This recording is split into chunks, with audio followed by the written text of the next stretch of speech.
నా జుట్టు కూడా ఇలా ఉంటే బాగుండని చాలా మంది అనుకుంటారు కదా! నేను యూజ్ చేసే ఒక హెయిర్ రెమెడీ చూపిస్తున్నాను. లైక్ చేసి చూడండి. హలో అండి. హాయ్ అందరికీ నమస్కారం. అందరూ ఎలా ఉన్నారు? నేనైతే చాలా బాగున్నాను. ఈరోజు మనొక వీడియో వచ్చేసరికి ఈ యొక్క వేసవి కాలంలో ఈ జుట్టుని మనం ఎలా కాపాడుకోవాలి? ఎలాంటి హెయిర్ కేర్ తీసుకోవాలి? మీదైతే గనుక చాలా పొడుగు జుట్టు కదా! సరే మీ జుట్టుని మీరు ఎలా కాపాడుకుంటారు? మీ యొక్క టిప్స్ చెప్పండి అని అడిగిన వాళ్ళకి నా టిప్ అనేది చెప్పాలనుకుంటున్నా. మెయిన్‌గా ఈ ఎండకి బయటికి వెళ్ళగానే మన ఒక హెయిరే ఎక్కువ ఎఫెక్ట్ అవుతూ ఉంటది.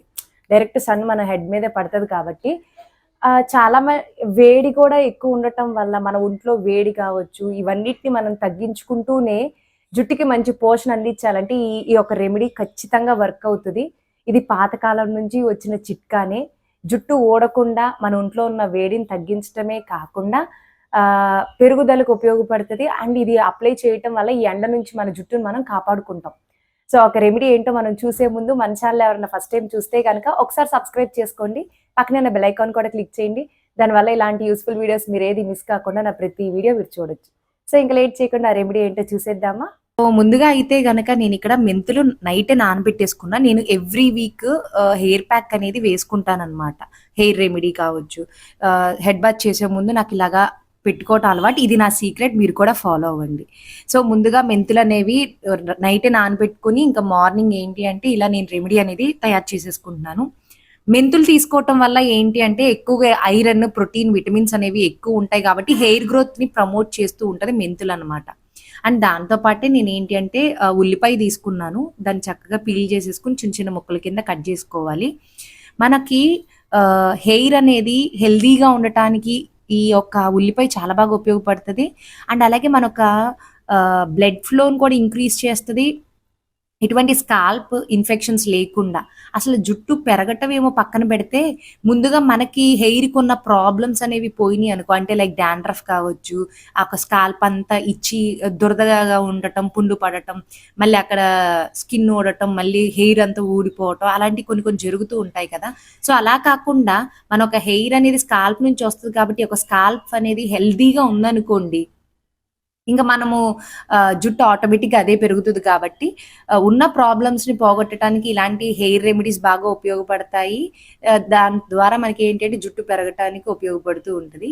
సో, ఒక ఫుల్ ఆనియన్ తీసేసుకున్న అండ్ నైటే నానబెట్టుకున్న ఈ యొక్క మెంతులు అలాగే వాటర్ అనేవి వేసేసుకున్న, మీకు కావాలంటే ఇంకొంచెం వాటర్ వేసుకోండి. ముందుగా మనం ఒకసారి మిక్సీ వేసేసుకుంటే తెలుస్తది కన్సిస్టెన్సీ ఎలా ఉంది ఏంటి అనేది.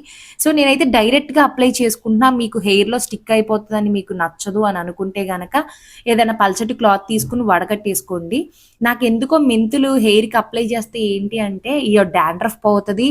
అలాగే హెయిర్ కూడా ఊడకుండా స్కాల్ప్ అంతా హెల్తీగా ఉంటది. అది నిజంగా మిత్ అయితే కాదండి. నిజంగా వర్క్ అవుతది. నేను కూడా అప్లై చేస్తూ ఉంటా. చిన్నప్పుడు మా అమ్మగారు కూడా నాకు ఇలాంటి హెయిర్ ప్యాక్స్ అనేవి పెడుతూ ఉండేవారు. అదే నాకు అలవాటయ్యింది. అండ్ నా హెయిర్‌ని కూడా కాపాడుతూ ఉంటుంది. సో, అట్‌లీస్ట్ నేను వారానికి ఒక్కసారన్నా అప్లై చేయడానికి ఖచ్చితంగా నేను ట్రై చేస్తా. నాకు డిఫరెన్స్ తెలిసిపోతది. అప్లై చేసినప్పుడు ఎలా ఉంది, చేయకపోతే ఎలా ఉంది అనేది. సో, నాకు కూడా హెయిర్ ఫాల్ అనేది జరుగుతూ ఉంటది కాబట్టి నాకు కూడా భయం జుట్టు ఊడిపోతది అని. అందుకోసమే నేను ఖచ్చితంగా మంచిగా హెయిర్ కేర్ తీసుకొని నన్ను నేను ధైర్యంగా ఉంచుకుంటా. నేను హెయిర్ కేర్ తీసుకున్నా నా జుట్టు ఊడదు అనే కాన్ఫిడెన్స్ నాలో బిల్డ్ అవ్వటానికి ఇలాంటి హెయిర్ రెమెడీస్ ఖచ్చితంగా నేను ట్రై చేస్తూ ఉంటాను. అండ్ స్కాల్ప్ అంతా అప్లై చేస్తున్నా. అండ్ ఇప్పుడు వేసవికాలం కాబట్టి ఎంత వేడి మనలో ఉంటదో, ఆ వేడికి కూడా హెయిర్ ఫాల్ జరిగే ఛాన్సెస్ ఉంటాయి. స్ట్రెస్ కావచ్చు, వేడిగా ఉండటం వల్ల కావచ్చు. సో, మెంతులు పెట్టటం వల్ల చాలా చల్లగా కూలింగ్ ఎఫెక్ట్ కూడా మనకిస్తది. వేడిని తగ్గించడమే కాకుండా బ్లడ్ ఫ్లో బావుంటది. హెయిర్ ఫాలికల్స్‌కి కావాల్సిన పోషకాలన్నీ ఈ ప్యాక్‌లో ఖచ్చితంగా ఉపయోగపడతాయి. చాలామంది పెరుగు కూడా వేసి అప్లై చేసుకుంటారు హెయిర్‌కి. కాకపోతే నాకేంటి అంటే హెయిర్ ఫాల్‌ని కూడా కంట్రోల్ చేయాలి అంటే గనక ఈ 2 కాంబినేషన్ చాలా బావుంటది. ఇన్ కేస్ మీరు హెయిర్‌కి ఆయిల్ ఏమి అప్లై చేయకపోతే ఇందాక చూపించిన రెమెడీలోనే మీరు ఆయిల్ అనేది వేసేసుకొని మొత్తం మిక్స్ చేసుకొని హెయిర్‌కి అప్లై చేసేసుకోండి. ఇలా ఒక 30 మినిట్స్ ఉంచుకున్న తర్వాత నేనేంటి అంటే హెడ్ బాత్ చేసేసా. ముందు నార్మల్ వాటర్‌తో మొత్తం హెయిర్ అంతా మనం అప్లై చేసిందంతా పోయేదాకా మీరు క్లీన్ చేసేసుకొని, దాని తర్వాత మీ ఫేవరెట్ షాంపూ లేదు నాకు ఈ షాంపూ చాలా బావుంటది.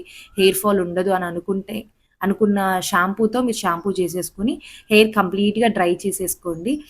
సో, చాలా బావుంటది. అండ్ చాలా సిల్కీగా ఉంటది. హెయిర్ అండ్ హెయిర్ ఫాలికల్స్ కూడా మంచి పోషణ అందిస్తాము. జుట్టు ఊడకుండా జుట్టు పెరుగుదలకి ఇది ఒక బెస్ట్ రెమెడీ అని చెప్పొచ్చు. జుట్టు ఆరటానికి ఒకటి ఉపయోగపడుతది. ఇప్పుడు సమ్మర్ సీజనే మనకి ఇది ఏం ఉపయోగపడదని అనుకుంటారు చాలామంది. ఇంకోటి ఏంటి అంటే గనక వాల్యూమ్‌ని ఎక్కువ అందిస్తూ ఉంటదనమాట. సో, అలాగే మనము కర్ల్స్ కూడా చేసుకుంటూ ఉండొచ్చు. సో, మీకు గనక నచ్చితే గనక లింక్ అనేది నేను డిస్క్రిప్షన్‌లో ఇచ్చేస్తాను. వెంటనే పర్చేస్ చేసుకోండి. మీకున్న బిజీ లైఫ్‌లో ఒక్క 10-15 మినిట్స్ ఇలా మీరు టైమ్ స్పెండ్ చేసి మీ యొక్క హెయిర్ కేర్ అనేది తీసుకుంటూ ఉండాలి. జుట్టు అంటే ఇష్టం ఉండటమే కాదు, మంచిగా హెయిర్ కేర్ తీసుకుంటే మన జుట్టుని మనం మరలా పెంచుకోవచ్చు. డ్యామేజ్ అయిన హెయిర్‌ని రిపేర్ చేసుకోవచ్చు. జుట్టుని చక్కగా పెంచుకోవటానికి ఉపయోగపడుతూ ఉంటది. తప్పకుండా ఒకసారి ట్రై చేసి చూడండి. నాకైతే చాలా నచ్చుతది ఇలాంటి హెయిర్ కేర్స్ అనేవి. పొడుగు జుట్టున్న నేనే చక్కగా హెయిర్‌కి అప్లై చేసుకొని మంచి కేర్ తీసుకుంటూ ఉంటున్నా. మరి జుట్టు మాకసలు పెరగట్లేదు, మాకు ఊడిపోతుంది అని బాధపడే వాళ్ళు ఇంకెంత హెయిర్ కేర్ తీసుకోవాలి చెప్పండి? తప్పకుండా ట్రై చేసి నాతో కామెంట్ బాక్స్‌లో షేర్ చేసుకోండి. ఐ హోప్ మీకు ఈ వీడియో నచ్చిందా? నచ్చితే లైక్ చేసేయండి. మీకు తెలిసిన వాళ్ళకి కూడా షేర్ చేయండి. సబ్స్క్రైబ్ చేసుకోకుండా వెళ్ళొద్దు. Thank you for watching. Me Srividya.